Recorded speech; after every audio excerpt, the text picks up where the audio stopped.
What's up, everybody? Cody here. I just want to say thank you all so much for all of the support and the downloads and the listens and the feedback. I promise you we do read every single comment that we get, and we even take some of them into consideration.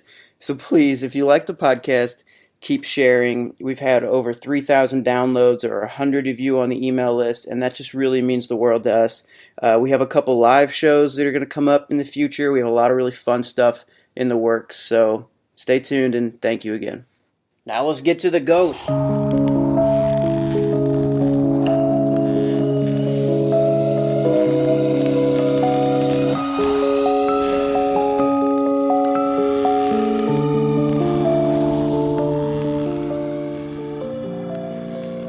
Welcome to the latest episode of American Hauntings, the podcast dedicated to the history, hauntings, legends, and lore of America's past. Hosted by Cody, Beck, and Troy Taylor, our first season explores the hauntings of Alton, Illinois, one of the most haunted small towns in America.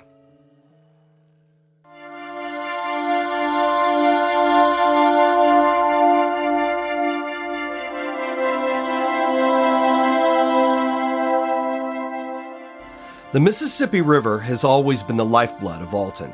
The town exists because of a man named Colonel Rufus Easton, who decided to use what would become Alton as a ferry crossing to Missouri. He named the town, planned its streets, and sold the first land in what would become the busiest river town in Illinois. Between 1840 and 1860, the golden age of steamboating on the Mississippi brought wealth and prosperity to the region. But the river could be cruel. Those who believed they can control the river found that was an illusion.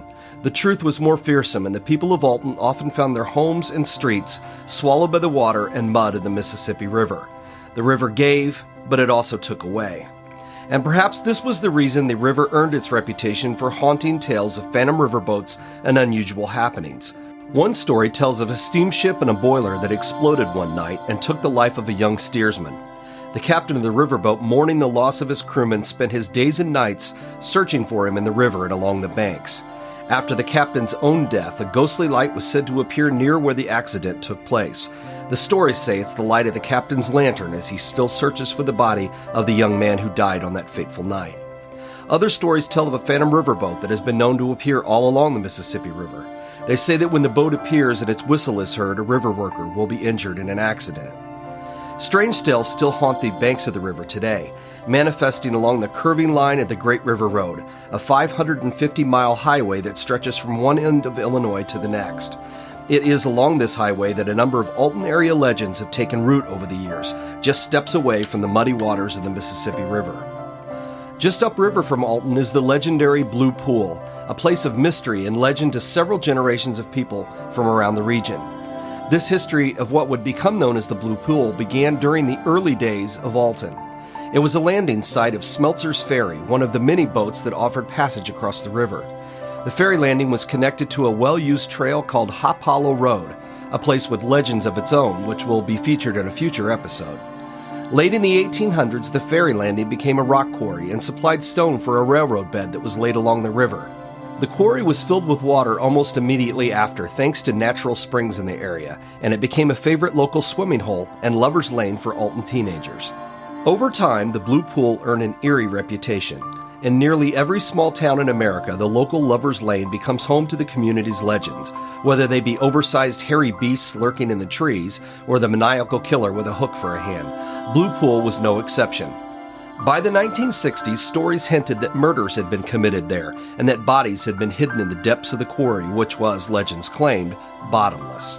Stories claimed that automobiles, a city bus, and a railroad car had been dumped into the pool, never to be seen again. Divers had tested its depths but had returned to the surface because it was too deep for their equipment. And of course, there were tales of ghosts. Many claimed that the spirits of those who were murdered at the quarry had returned to haunt the place because their bodies had not been found. Others said that the ghosts were phantoms of teenagers who had been killed in fatal accidents in the swimming hole. Whoever they were a frightful presence in the dark hours of the night, and their stories could be recounted from the driver's seat of a car, all in hopes that the girl in the passenger seat might slide just a little bit closer. But a horrific incident occurred in 1978 that took some of the spooky charm away from Blue Pool. On August 31st, 1978, two boys who had gone to the quarry for a swim discovered the body of a young woman floating in the murky water. She had been stabbed repeatedly, and her body had been wrapped in chains, then tossed into the pool. Her killer had apparently believed the quarry really was bottomless. Well, he was wrong. During the investigation, the police drained the pool to look for evidence and found that it wasn't bottomless at all. It was about 26 feet deep. There was no bus or railroad car in the quarry. However, they did find a stolen automobile. The young woman's murder was never solved. In the years that followed, the springs refilled the blue pool, but no one was allowed to swim there anymore.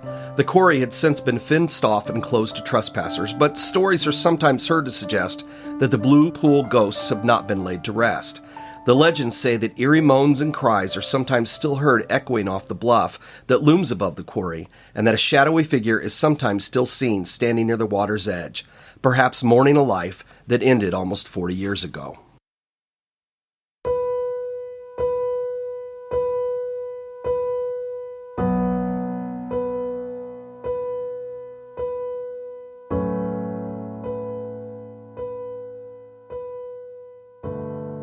Further along the river from the Blue Pool was a riverboat dock called Jersey Landing. It was a woodcutter's camp where steamboats often stopped for fuel. In the early 1850s, the little valley was purchased by a man named James Semple. He platted a village and called it Elsah, after the Scottish town of his ancestors. James Semple was an unusual man. He was the U.S. ambassador to Colombia for a time, was a U.S. senator from Illinois, a brigadier general in the Army, wrote a number of books about South America and Mexico, and invented one of the very first automobiles in Illinois. His horseless carriage, which he called a prairie schooner, was powered by steam and could reach speeds of up to 20 miles an hour. But it was a motor car, and it was traveling on roads made for horses and wagons. After it became entrenched in some mud near Springfield, he abandoned the car and returned home to Elsah. The car was never seen again. When Semple started his new town, he offered the building lots for free, as long as the new owners would build their homes from native stone of the valley. Thanks to this, the small community is now home to quite a number of original homes built from limestone that was cut from the bluffs that surround the town. The entire village is now listed on the National Historic Register. And where there is history, and limestone it seems, there are ghosts. In 1891, the limestone bluff above Elsah became home to the Piazza Bluffs Hotel, a luxury resort for tuberculosis patients who came to the area looking for the fresh air that was believed to offer relief for consumptives during that era. The hotel had 37 rooms, a magnificent dining room, grand furnishings, and a 300-foot veranda where guests could take in the fresh breezes from off the river below. There was also a nearby medicinal spring that offered additional chances for cures at the health resort. Well, needless to say, the magic springs and fresh air did nothing to relieve tuberculosis, and after ending up with a death rate in the triple digits over a decade or so, the hotel closed down. In the 1930s, it was torn down to make way for Principia College, which is located on the grounds of the hotel today. The kitchen of the school is located, in fact, directly where the main portion of the resort once stood. This may explain why so many stories of ghosts have managed to make their way out of the college over the years. Principia College is a religious school connected to the Christian Scientist Church, so ghost stories are, strictly speaking, strongly discouraged. In spite of this, tales are still told of apparitions, lights that turn on and off, disembodied voices, phantom footsteps, and doors that refuse to stay closed. It seems that the resort guests of the past are still around looking for a little relief and relaxation.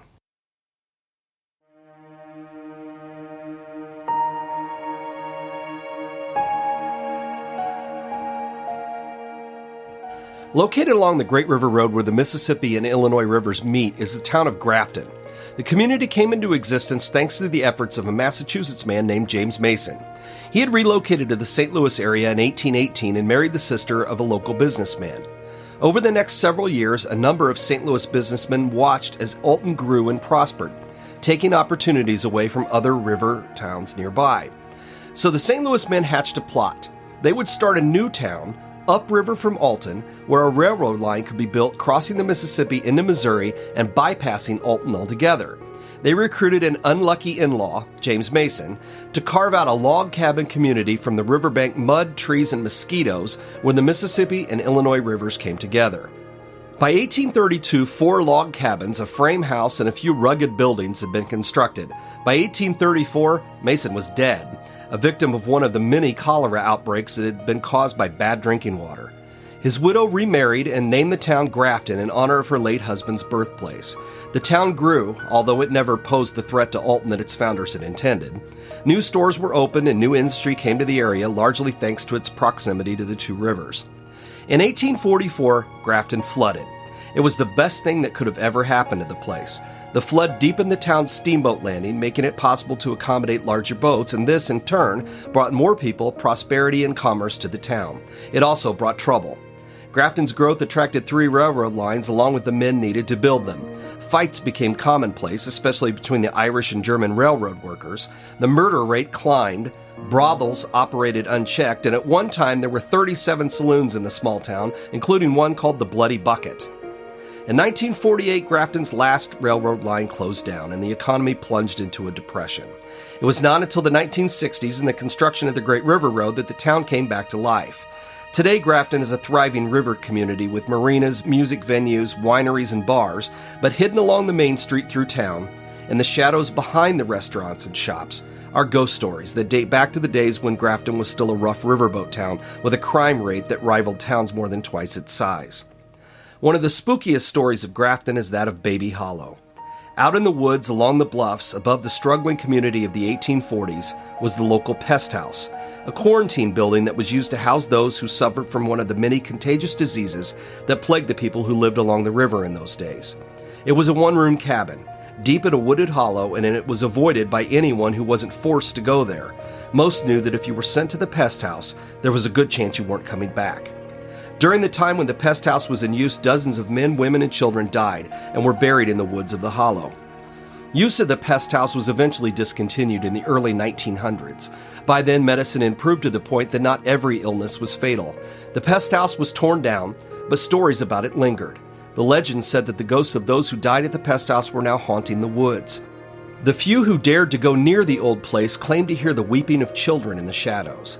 As the stories spread, locals dubbed the place Baby Hollow, as a reminder of the children who had been sent to that horrible spot and who had never returned. They're still out there, the stories say, which made Baby Hollow a place to be avoided. The children were crying because they wanted to come home, and anyone who ventured into those woods was liable to end up with a house guest that they didn't want. There is one other place in Grafton, and it is also haunted by a ghostly echo from the past, the Rubel Hotel. The hotel was built back in 1884 by Michael Rubel, a former riverboat captain, who wanted to offer travelers a comfortable place to stay in town. When it was completed, it was the largest hotel in the entire county, and with 32 rooms and a bathhouse out back, it was always busy. The hotel thrived until 1912 when it was destroyed by fire. It was quickly rebuilt, though, adding a restaurant on the first floor and a dance hall on the second. It boasted the largest saloon in town and a wooden bar that came from a building that was part of the 1904 World's Fair in St. Louis. As time went on, the rest of the world passed Grafton by. After 2 world wars, the Great Depression, floods, the end of the steamboat era, and the closing of the railroad lines to town, the town slowly withered, and the Rubel Hotel died along with it. By the 1980s, the building was an abandoned derelict, its heyday long forgotten. Then in 1996, the hotel was purchased by the Lorton family, who now owns the Aries Winery in Grafton. They restored the hotel and reopened it for business in 1997. New guests began to arrive. The hotel won awards and was featured on regional travel sites, but throughout its revival, the hotel had one small problem: an unpaying guest named Abigail, who was making quite a nuisance of herself. She was first encountered during the renovations of the building. Workers began reporting that their tools would vanish and then turn up again in places where they knew they hadn't left them. Lights turned on and off, power saws refused to work and then mysteriously came back on. Small footprints, which seemed to belong to a child, were discovered in sawdust on the floor. There were no children in the building at the time. Shortly after the hotel opened, a housekeeper reported seeing a little girl on the staircase. She abruptly vanished, and the housekeeper quit. Soon after, several guests said that they had spoken to a girl in the upstairs hallway, then she turned a corner and disappeared. After the little girl was reported more than a dozen times, staff members nicknamed her Abigail. Who she might have been in life is unknown, but in death she has become the spectral mascot of sorts for the Rubel Hotel. Over the past 20 years, Abigail has continued to be experienced at the hotel. Guests and staff members have seen her, they've heard her weeping, and have experienced the brush of her hands as they pass by her on the staircase. And, after all this time, she still hasn't paid for a room.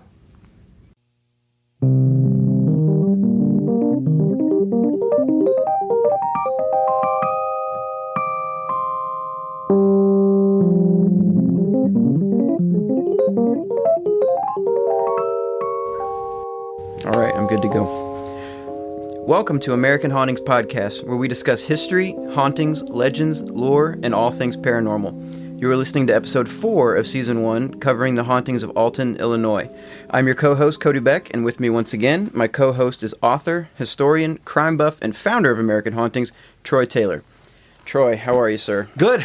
This is, I know when people hear this, they will not know when we recorded this, but let me just say that the weather is about 1,000 times better than when we recorded our last episode. Oh, no, it's beautiful outside. Yeah, finally getting in some nice weather, so For sure. It improves my mood tremendously. No, I'm the same way.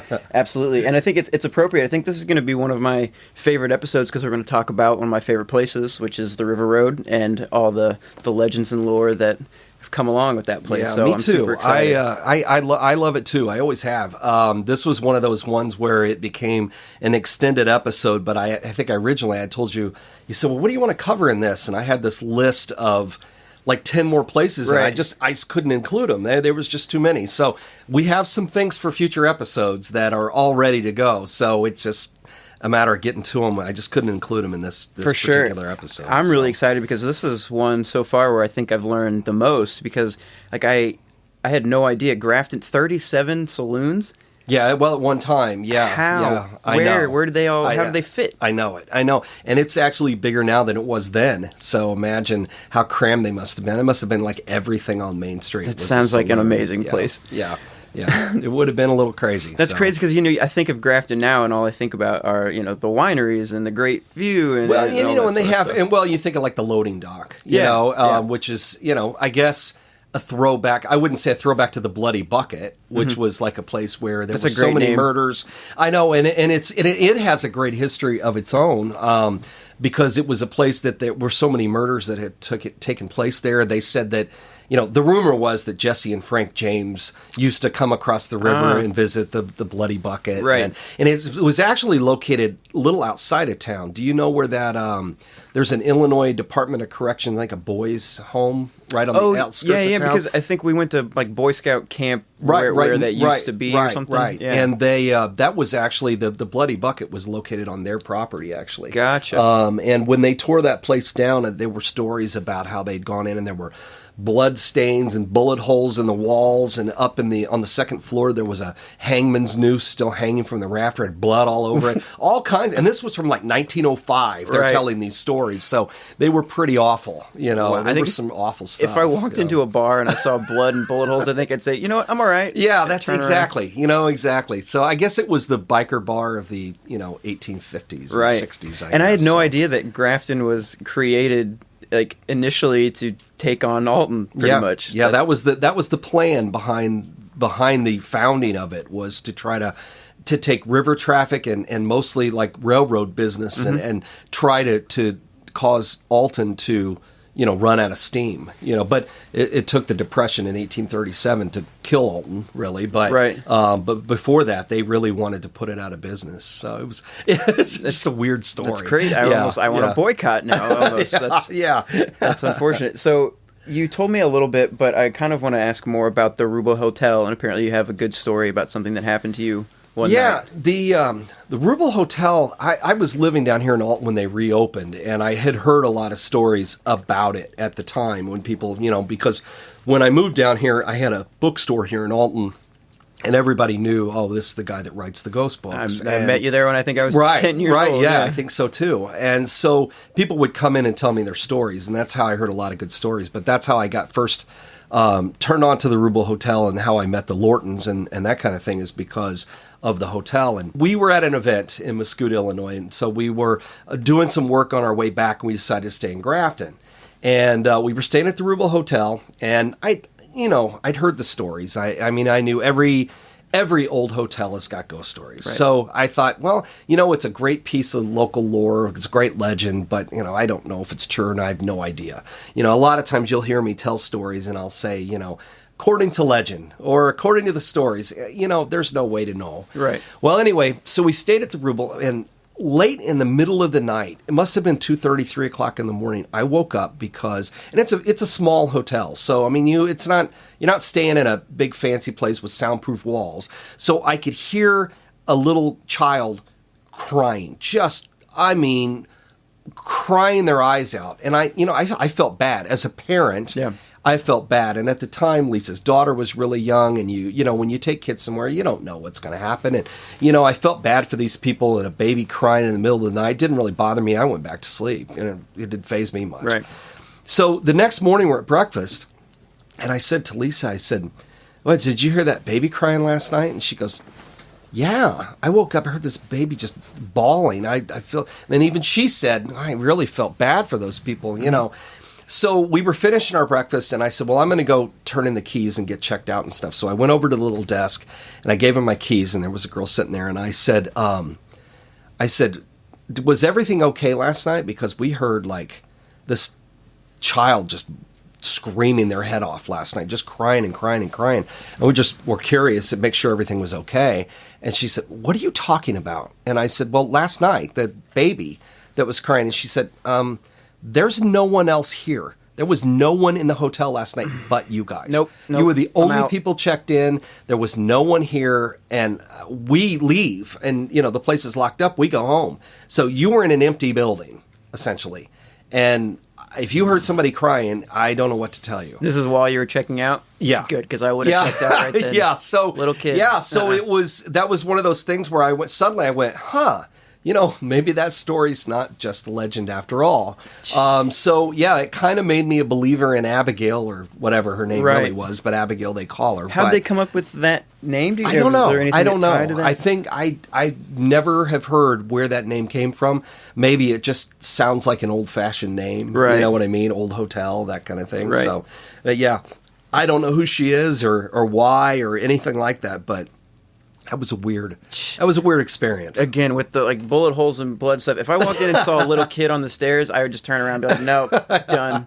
I'm out of here." You don't need creepy kids. Is that what you're telling me? Yeah, So no creepy kids. I don't know why. That's just more terrifying to me than anything. Clowns. But, I watched the new It trailer like 4 times the other day. I'm so excited. I am too. For that. Clowns don't really scare me that much. No, Little kids, terrifying. Yeah, well, I understand. And also, I was thinking about when you were mentioning the woods that are now supposed to be haunted there, and I'd never really Hollow. Right, yeah. I'd never really thought about that before. But a building being haunted is kind of scary. But I think now that I really think about it, woods that are haunted would probably be even worse. Yeah, well, yeah, because there's no escaping from it. Right. I mean, if you've got a house that's haunted, you walk out the door and don't go back. Right. But if you're out in the woods and there's weird shit going on out there, where are you going to go? Right. Right. I can burn down a house. Start walking away from, but how far can you get? So I know. I think that's what, go back, almost 20 years to the Blair Witch Project. And yeah. I think that's one of the things that really made it so popular, is because here you are out in the woods and there's no escape. Right. And I think that I've always found that story. I mean, there are other ghost stories in Grafton, but that's the one that always got to me. Yeah. I mean, not only because it's sort of a sad story anyway, with little kids who've died from diseases that are out here in the woods, but I mean, how creepy. Yeah. And it's private property now. I mean, you can't just go out there and explore, but I guess my other point is that's someone's yard now. As all this time has passed, 100 some years have gone by, that somebody's house is there in the woods, and this story's still being told, which means that whoever is living there is still admitting there are some weird things in the woods. Yeah. And there are a lot of woods on the river road. Right. A lot. You don't tell your kids, just go play in the backyard. Exactly. It's haunted. Yeah. That's awesome. It's cool, too, that the stories that we've chosen for this one, because it's almost like if you just wanted to take a little tour, you could go to River Road, hit Blue Pool, hit Elsah, hit Grafton, and you could just check all these things out in one day. And I've been going to Elsah since I was really young, and I remember I was fascinated by it because it was just a little village, and it was so unique. And I stayed at a bed and breakfast out there, or a little inn one time, and it's just like you're just transported to like a new world. Almost, it's just its own little place. Yeah, there is Maple Leaf Cottages. Speaking of ghosts in Elsah, Maple Leaf Cottages. I knew that the owners. I used to go there quite a bit before I moved to Alton. I used to go there a lot, and the owners, and I believe that one of them has since passed away. But she used to tell me about the cottages, it has a little main building and then several little buildings attached to it. And it's a neat little place, and it's still open. It's still a neat little place. But she used to tell me stories about what they called the bridal suite in the upstairs in the main little house. And they didn't call it that because... I mean, it didn't get its nickname because people used it for weddings. Right. They named it that because people would encounter the ghost of a bride. People used to say they would wake up in the middle of the night and there would be this girl in a bridal dress, not like leaning over the bed menacingly or anything, but like trying to fix her hair in the mirror and things. Wow. Like someone had... at one point had stayed there and for whatever reason, we'll never know what happened. Right. But maybe left an impression behind or returned to a place that was important to her. Who knows? We don't know. Right. Because the story was always these people would see this woman in a bridal gown and then, of course, would throw the covers over their heads and hide until she was gone. So no one ever got any real information, but that's what they ended up naming that particular room was the bridal suite. Because of the ghost bride. Oh, I love it. Yeah. And it's interesting because it speaks back to us talking about how, it's just a very, very intense moments that we think leave some sort of impression. And you think that a wedding, obviously, there's a lot of emotion and a lot of stress and a lot of things going on. And also there's so much, like the limestone you talked about that they use to build a lot of the structures. And I think we Elsah. talked about that in an earlier episode, too. We talked about what it is about the limestone and the water. And, we've got both here. Right. That's what I think really contributes to hauntings along here in Alton and Grafton and Elsah and along this edge of the river road with these limestone bluffs, and then you have the river and you have the water that's underground. I think that stuff sort of acts like a battery. I mean, it kind of charges up like an electrical current, and it will leave, memories behind. And I think that has really contributed to a lot of the hauntings and why we have such a, huge number of hauntings around this area. I think there's a lot to do with it. Really. Yeah, absolutely. And I agree. And even, coming back closer to Alton, my dad took me to Blue Pool when I was a lot younger, and I think we were allowed to go there at that time. I don't know. Either way, we got to walk around. He told me I think it was a do it till they tell you not to thing for a long time. Right. And then now they've really got fences and stuff. Right. Yeah. And he told me some stories about, he and his friends in high school hanging out there and stuff. And I got to walk around a little bit. And I've always heard stories about, like anybody you talk to in Alton, you can ask them. And I was reading even comments on random message boards the other day about it. And it's like, oh no, well, I know somebody that died there, or I know there's a train car and this and that. And just everybody knows, that it's bottomless and all this stuff. So it was nice to kind of learn a little bit more about what actually happened there. But the real story, I know that they have a sign there that says don't swim because 6 people have died here.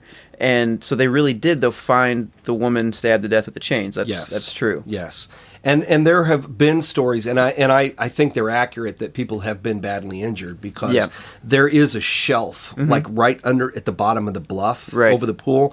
There's a shelf when the water's not very deep, and people were jumping off the top of the bluff, and there were a lot of people injured, and there may have been some killed. I completely believe it. I mean, it's a bad spot if you don't know what you're doing. Right, and I hear there's a bunch of snakes in there, too. That's enough for me right there. Yeah. That's all I need to know is there's snakes, and I'm going back, I can't imagine just swimming and then just finding a dead body. And it's not that big of a place. It's not. So that would probably ruin swimming for me. I would think so. Probably those 2 kids that found the body, I imagine that was probably I'm sure it was their last trip to the Blue Pool. It may have been their last swimming trip to any place that wasn't a chlorine-filled concrete swimming pool. So no baths, like only showers. Right. After that, like the little kid in The Shining and the woman in the bathtub. So. Yes, exactly.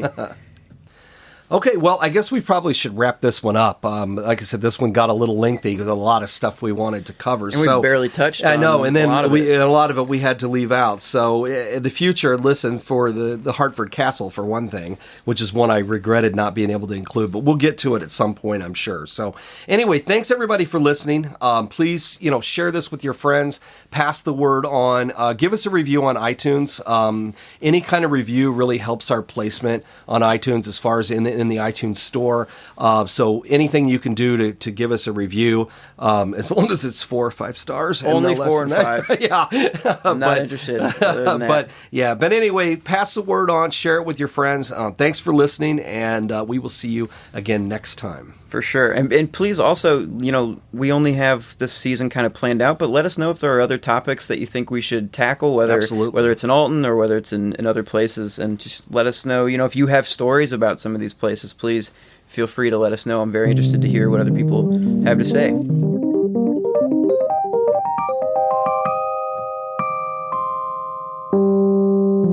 We aim to combine historic record, scientific method, observation, and imagination in order to teach you a little bit more about the paranormal activities of Alton, Illinois. American Hauntings is a bi-weekly podcast. You can hear new episodes every other Monday, so please tune in to hear our latest episode and receive a brand new paranormal history lesson. You can learn more about our podcast and find new episodes on iTunes by searching for American Hauntings or by going to AmericanHauntingsPodcast.com, where we also have links to some of Troy's books as well as other information about upcoming ghost tours and things like that. As for your host, you can find me on Twitter and Instagram at CodyBeckSTL or CodyBeck.com. Please say hello or tell me how much you hate or love the show.